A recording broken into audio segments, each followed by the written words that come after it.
بدریہ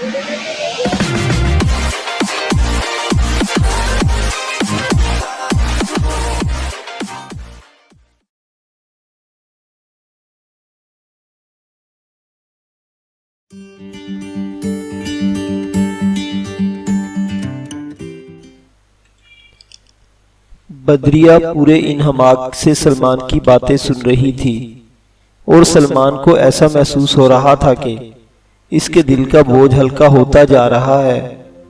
تھوڑی دیر قبل جب وہ اس کمرے میں داخل ہوا تھا تو اس نے صرف ایک ثانیہ کے لیے بدریہ کی طرف دیکھا تھا، اور اس کے بعد اس کی حالت یہ تھی کہ کبھی بے خیالی کے عالم میں بھی وہ اس کی طرف متوجہ ہوتا تو اس کی نگاہیں حیا اور وقار کے حسن کے احساس سے جھک جاتی۔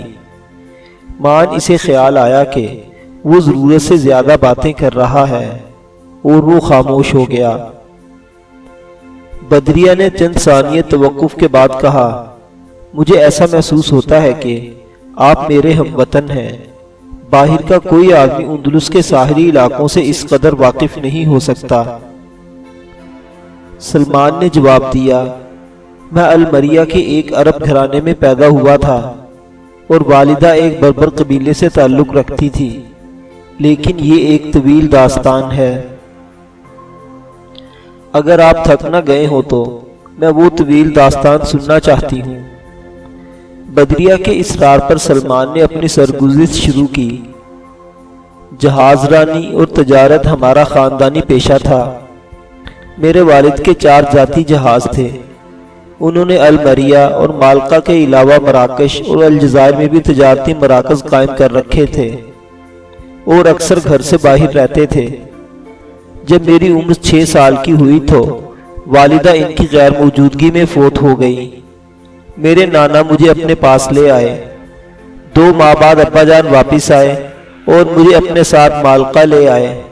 وہاں میں نے ابتدائی تعلیم حاصل کی۔ ان کی سب سے بڑی خواہش تھی کہ میں ایک اچھا جہاز ران بنوں، اور مجھے عملی تربیت دینے کے لیے کبھی کبھی اپنے ساتھ بھی لے جایا کرتے تھے۔ 2 سال بعد وہ ایک لمبے سفر پر گئے تو میں ان کی غیر حاضری میں بیمار ہو گیا۔ واپس آ کر انہوں نے مجھے مستقل طور پر اپنے ساتھ رکھنے کا فیصلہ کر لیا۔ اس کے بعد میرا گھر ان کا جہاز تھا۔ میری تعلیم کے لیے انہوں نے ایک ایسا اتالیق مقرر کر دیا تھا جو سفر میں ہمارے ساتھ رہتا تھا۔ کوئی 1.5 سال کے عرصہ میں المریہ اور مالقا کے درمیان کئی چکر لگا چکا تھا۔ جب ترکوں نے اطالیہ پر حملے شروع کیے تھے تو کئی اور بربر جہاز رانوں کی طرح ابا جان بھی رضاکارانہ طور پر اپنی خدمات پیش کر دی تھی۔ اس مرتبہ وہ مجھے گھر چھوڑ گئے تھے۔ چند ماہ بعد وہ واپس آئے تو سلطان ابو الحسن نے انہیں مالقا کے بحری درسگاہ کا ناظم مقرر کر دیا۔ میں 1 سال اور ان کے ساتھ رہا۔ اس کے بعد انہوں نے مجھے ذاتی جہاز رانی کی اعلیٰ تعلیم حاصل کرنے کے لیے قسطنطنیہ بھیج دیا۔ جنگ کے ایام میں مجھے یہ اطلاع ملی کہ وہ نائب امیر البحر بنا دیے گئے ہیں۔ اچھا، تو آپ نائب امیر البحر ابراہیم کے بیٹے ہیں؟ بدریہ نے سوال کیا۔ ہاں، جنگ کے دوران مجھے ماموں جان کی طرف سے یہ اطلاع ملی تھی کہ میرے نانا فوت ہو چکے ہیں اور ان کا خاندان ہجرت کر کے الجیریا پہنچ چکا ہے۔ 6 ماہ بعد ان کا دوسرا پیغام یہ تھا کہ ابا جان ایک بحری جنگ میں شہید ہو چکے ہیں۔ اس کے بعد میرا اندلس سے رشتہ کٹ گیا۔ کمال رئیس جو بحیرہ روم میں ترکی بیڑے کے امیر بن چکے ہیں، میرے والد کو اس زمانے سے جانتے تھے جب انہوں نے ٹرانٹو کی جنگ میں حصہ لیا تھا۔ وہ جب بھی قسطنطنیہ آتے میرا حال ضرور پوچھتے تھے۔ ابا جان کی موت کے بعد انہوں نے مجھے اپنی سرپرستی میں لے لیا۔ جب میں فارغ التحصیل ہوا تو انہوں نے مجھے اپنے ذاتی عملے میں شامل کر لیا۔ 2 سال بعد مجھے ایک جہاز کی کمان مل گئی۔ سلمان یہاں تک کہہ کر خاموش ہو گیا۔ بدریہ کے ذہن میں کئی سوال ابھر چکے تھے۔ اچانک سعید نے انہیں اپنی طرف متوجہ کر لیا۔ وہ بے ہوشی کی حالت میں کرانے کے بعد آہستہ آہستہ عاتقہ کو آوازیں دے رہا تھا۔ وہ دونوں جلدی سے اٹھ کر بستر کی طرف بڑھے اور بدریہ سعید کی نبض پر ہاتھ رکھ کر سلمان کی طرف دیکھنے لگی۔ سعید بے چینی کی حالت میں بار بار کروٹیں بدلنے کے بعد اچانک خاموش ہو گیا۔ بدریہ اس کے چہرے سے پسینہ پوچھنے کے بعد سلمان سے مخاطب ہوئی، انہیں کافی دیر ہوش نہیں آئے گا، اگر تھوڑی دیر یہاں بیٹھنا پسند کرے تو میں آپ سے کچھ اور پوچھنا چاہتی ہوں۔ سلمان نے کرسی پر بیٹھتے ہوئے کہا، اگر آپ کو اعتراض نہ ہو تو میں سعید کے ہوش میں آنے تک یہاں سے ہلنا بھی پسند نہیں کروں گا۔ بدریہ اور سلمان دوبارہ اپنی اپنی جگہ پر بیٹھ گئے اور بدریہ نے کہا، ولید کہتا تھا کہ آپ حامد بن زہرہ کو غداروں کی سازش سے خبردار کرنے کے لیے غرناطہ پہنچے تھے، لیکن آپ کو یہ کیسے معلوم ہوا کہ ان کے خلاف کوئی سازش ہو رہی ہے؟ سلمان نے جواب دیا، سعید کے گاؤں کی ایک لڑکی ہے، وہ صبح ہوتے ہی اس کے گھر آئی تھی اور اس نے مجھے بتایا تھا کہ قوم کے غدار حامد بن زہرہ کو تلاش کر رہے ہیں۔ یہ ایک المیہ تھا کہ ولید اور اس کے ساتھیوں نے مجھے ایک کمرے میں بند کر دیا تھا۔ بدریہ نے پوچھا، گاؤں کی ایک لڑکی کو کیسے معلوم ہو گیا تھا کہ غدار انہیں تلاش کر رہے ہیں؟ آپ کو معلوم ہے وہ کون تھی؟ اس کا نام عاتقہ ہے اور اس نے یہ خدشہ ظاہر کیا تھا کہ اس کا چچا غداروں کے ساتھ شامل ہو چکا ہے۔ بدریہ کے مزید استفسار پر سلمان کو اپنی داستان کا باقی حصہ بھی سنانا پڑا۔ اختتام پر بدریہ نے کہا، سعید بے ہوشی کی حالت میں بھی عاتقہ کو 2 مرتبہ آوازیں دے چکا ہے۔ اگر صبح تک اس کی حالت یہی رہی تو ہو سکتا ہے کہ اس کو یہاں بلانے کی ضرورت پیش آ جائے، لیکن اگر اس کا چچا غداروں کے ساتھ مل چکا ہے تو اس کے لیے گھر سے نکلنا آسان نہ ہوگا۔ سلمان نے کہا، اگر سعید کی موجودہ حالت کے پیش نظر آپ اسے یہاں بلانے کی ضرورت محسوس کرتی ہیں تو ہمیں وقت ضائع نہیں کرنا چاہیے۔ 1 یا 2 دن بعد آس پاس کے سارے علاقے میں حکومت کے جاسوس پھیل جائیں گے۔ حکومت کے جاسوس اس گھر میں قدم رکھنے کی جرات نہیں کر سکتے اور انہیں یہ بھی معلوم نہیں ہو سکتا کہ سعید زخمی ہے۔ ولید کے فوراً غرناطہ جانے کا مقصد بھی یہی ہے کہ غداروں کی توجہ اس علاقے کے بجائے غرناطہ کی طرف مبذول رکھی جائے۔ سلمان نے کہا، اگر آپ اجازت دے تو میں ابھی وہاں جانے کے لیے تیار ہوں۔ نہیں، اس وقت آپ نہیں جا سکتے، ممکن ہے کہ صبح تک زخمی کی حالت بہتر ہو جائے اور ہم اس لڑکی پر پریشان کرنے کی بجائے کوئی تسلی بخش پیغام دے سکیں۔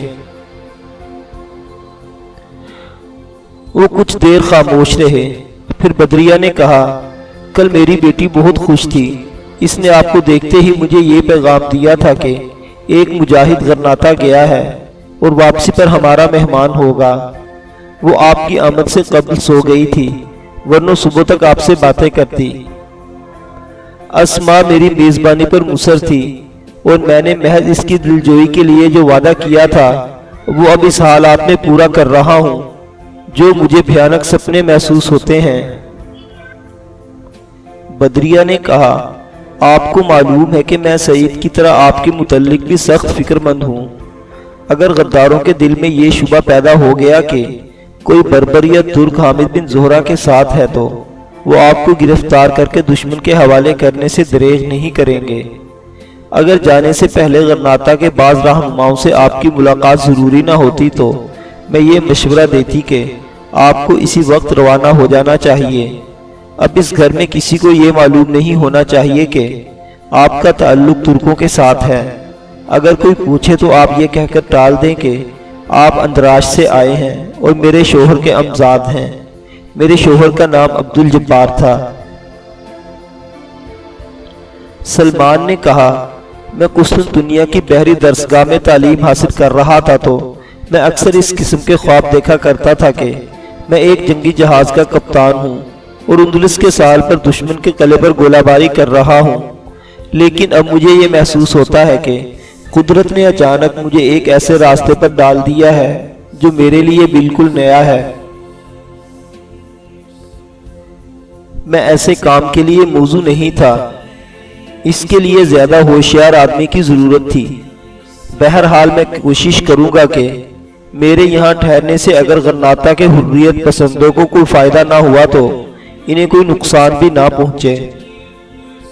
بدریہ نے کہا، آپ کی آمد سے تھوڑی دیر پہلے ولید کہہ رہا تھا کہ حامد بن زہرہ کا خون بہانے والوں نے ہم پر اللہ کی رحمت کے دروازے بند کر دیے ہیں۔ غرناطہ میں ان کی تقریر اس قوم کے ضمیر کی آخری چیخ تھی جو برسوں سے ہلاکت اور تباہی کے طوفانوں کو آواز دے رہی تھی۔ اب ہمیں سلامتی کا راستہ کون دکھائے گا؟ پھر جب اس نے بتایا کہ آپ ترکوں کے بحری فوج سے تعلق رکھتے ہیں تو میں نے اچانک یہ محسوس کیا کہ ہم تنہا نہیں ہیں۔ میں اہل غرناطہ کے متعلق مایوس ہو سکتی ہوں، لیکن مجھے ترکوں سے مایوس نہیں ہونا چاہیے۔ میں محمد فاتح کے جانشین کا دامن پکڑ کر کہہ سکتی ہوں کہ اب میری عزت اور آزادی کے محافظ تم ہو۔ اب اگر آپ ترکی کے امیر البحر نے بھیجا ہے تو یہ اس بات کا ثبوت ہے کہ وہ ہمارے حال سے غافل نہیں ہے۔ سلمان نے کہا، کاش مجھے ترکوں کی طرف سے کوئی اعلان کرنے کا اختیار حاصل ہوتا۔ امیر البحر مال رئیس کوئی تشویش نہیں تھی کہ مطار کا جنگ کا معاہدہ ہتھیار ڈال دینے کا پیش خیمہ ثابت نہ ہو، اور انہیں اس بات کی امید تھی کہ اگر حامد بن زہرہ ان کے حوصلے جگا سکا تو ترک ان کی جنگ کو خاموش تماشائی کی حیثیت سے نہیں دیکھیں گے۔ اب ہمیں یہ دعا کرنی چاہیے کہ اہل غرناطہ قبل از وقت خودکشی کا فیصلہ نہ کر لیں۔ آپ دعا کریں کہ حامد بن زہرہ نے عوام کے دلوں میں جو جذبات بھڑکائے ہیں وہ سرد نہ ہو جائیں۔ بدریہ کے چہرے پر اچانک اداسی چھا گئی۔ اس نے کہا، جب قوم کے اکابر نفاق اور گمراہی کا راستہ اختیار کر لیں اور جب فاسق اور فاجر لوگ قوم کی قسمت کے امین بن جائیں تو عوام کیا کر سکتے ہیں؟ مجھے ان کے متعلق بھی کوئی خوش فہمی نہیں رہی۔ وہ حامد بن زہرہ کے گرد اس لیے جمع نہیں ہوئے تھے کہ ان کے سینے زندگی کے حوصلوں اور آزادی کے ولولوں سے لبریز تھے، بلکہ بھیڑیوں کے گلے کو موت کے خوف نے تھوڑی دیر کے لیے ان کے گرد جمع کر دیا تھا۔ اب جب وہ سنیں گے کہ آزادی کی راہ میں خون کے چراغ جلانے والے کی دعوت دینے والا دوبارہ ان کے پاس نہیں آئے گا تو ان میں سے اکثر اپنے دل میں یہ اطمینان محسوس کریں گے کہ وہ مزید قربانیوں سے بچ گئے ہیں۔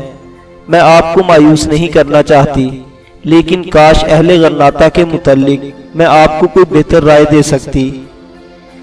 میں نے 16 سال کی عمر میں غرناطہ کی جنگ آزادی میں حصہ لینا شروع کیا تھا۔ میں کئی مارکوں میں زخمی ہونے والوں کی مرہم پٹی کر چکی ہوں۔ میں ان مجاہدوں کو دیکھ چکی ہوں جن کا عزم و یقین فتح و نصرت کا ضامن سمجھا جاتا تھا، جن کی آواز سن کر بکریوں میں شیروں کے حوصلے پیدا ہو جایا کرتے تھے۔ میرا اپنا رفیق حیات ان میں سے ایک تھا۔ وہ اس گاؤں کا رئیس تھا اور موسیٰ بن نبی غسان کے دوش کئی مارکوں میں حصہ لے چکا تھا۔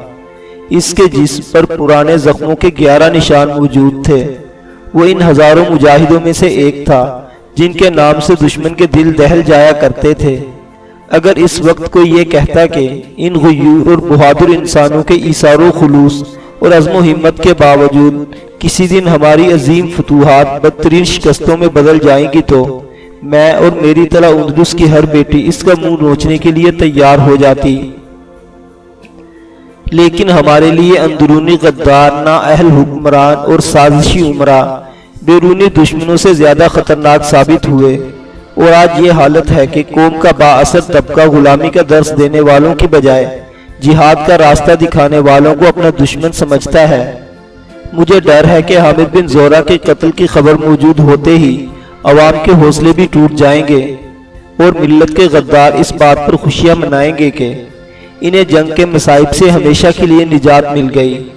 انہوں نے دشمن سے وطن کی آزادی کا سودا کر کے اپنی جائیدادیں، اپنے باغات اور اپنے کھیت بچا لیے۔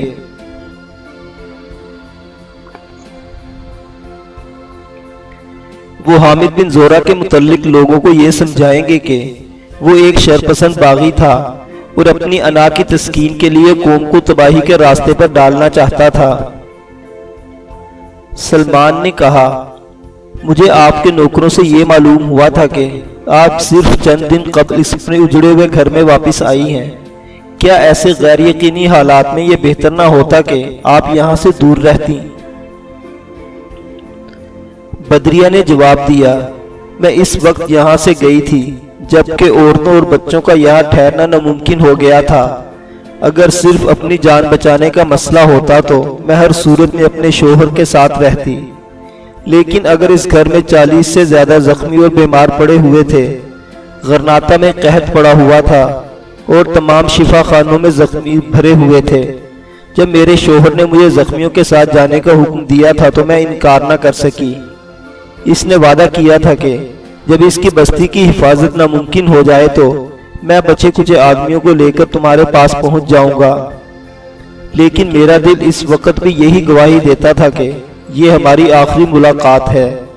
ہم نے اندراج کے قریب پناہ لی تھی، وہاں میرے شوہر کے ماموں کا خاندان آباد ہے۔ جب اس گاؤں پر دشمن نے قبضہ کر لیا تو چند پناہ گزین وہاں پہنچے۔ مجھے ان سے معلوم ہوا کہ وہ شہید ہو چکے ہیں، انہیں مکان کی پچھلی طرف دفن کر دیا گیا تھا۔ متارکہ جنگ کے بعد ہمارے لیے صرف 2 راستے تھے، ایک یہ کہ ہم اندلس کو ہمیشہ کے لیے خیر باد کہہ کر مراکش، الجزائر یا تیونس کا رخ کریں، اور دوسرا یہ کہ ہم ان لاکھوں انسانوں کے ساتھ رہیں جو اس خطہ زمین سے باہر اپنے لیے کسی مستقبل کا تصور نہیں کر سکتے۔ میں ان بیواؤں اور یتیموں کے ساتھ رہنا چاہتی ہوں جن کے بھائی، شوہر اور باپ میرے شوہر کے ساتھ شہید ہوئے ہیں۔ وہ کچھ دیر اور آپس میں باتیں کرتے رہے۔ بالآخر بدریہ نے کہا، معاف کیجئے، آپ سے باتیں کرتے ہوئے مجھے وقت کا احساس نہیں ہوا، آپ کو آرام کی ضرورت ہے۔ سلمان نے جواب دیا، آپ میری فکر نہ کریں، مجھے سونے کی بجائے سعید کی تیمارداری میں زیادہ آرام ملے گا۔ سعید کی تیمارداری کے لیے میرے علاوہ خادمہ اور 2 نوکر یہاں موجود ہیں۔ آپ کو کچھ دیر آرام کر لینا چاہیے، ممکن ہے کہ آپ کو اچانک سفر کرنے کی ضرورت پیش آ جائے۔ بدریہ نے یہ کہہ کر خادمہ کو آواز دی۔ خادمہ کمرے کی طرف سے کمرے میں داخل ہوئی اور ساتھ ہی برابر والے کمرے سے اسماء کی آوازیں سنائی دینے لگی۔ بیٹی، میں یہاں ہوں، ابھی صبح ہونے میں بہت دیر ہے، تم آرام سے بستر پر لیٹی رہو، میں ابھی آتی ہوں۔ اسماء آنکھیں ملتی ہوئی کمرے میں داخل ہوئی، چند ثانیہ حیرت زدہ ہو کر سلمان کی طرف دیکھتی رہی، پھر اچانک آگے بڑھی اور قریب آ کر بولی، آپ زخمی تو نہیں ہیں نا؟ میں بالکل ٹھیک ہوں۔ سلمان نے اس کے سر پر ہاتھ رکھتے ہوئے جواب دیا، میں نے امی جان سے کہا تھا کہ آپ ضرور آئیں گے، یہ میرا مذاق اڑاتی تھی۔ میں سارا دن آپ کا انتظار کرتی رہی، جب بارش شروع ہو گئی تو میں نے سمجھا کہ اب آپ نہیں آئیں گے، پھر ماموں ولید آئے تو میں نے یہ سمجھا شاید آپ آ گئے ہیں۔ بیٹی، یہ باتوں کا وقت نہیں، انہیں آرام کی ضرورت ہے اور تم جا کر ابھی سو جاؤ۔ بدریہ یہ کہہ کر فاطمہ سے مخاطب ہوئی، تم انہیں مہمان خانے میں لے جاؤ۔ سلمان نے اٹھ کر کہا، نہیں، انہیں تکلیف دینے کی ضرورت نہیں۔ تھوڑی دیر بعد وہ اپنے کمرے میں داخل ہوا تو وہاں آگ جل رہی تھی اور مسعود آتش دان کے سامنے بیٹھا اس کا چوغا سکھا رہا تھا۔ وہ اسے دیکھتے ہی اٹھا اور چوغے کو کھونٹے پر لٹکاتے ہوئے بولا، اب یہ جلدی سوکھ جائے گا۔ ولید نے تاکید کی تھی کہ آپ کو مہمان خانے سے باہر نہیں نکلنا چاہیے۔ آپ کو کسی چیز کی ضرورت ہے؟ نہیں، تم جا کر آرام کرو۔ مسعود نے چند لکڑیاں اٹھا کر آتش دان میں ڈال دیں اور کمرے سے نکل گیا۔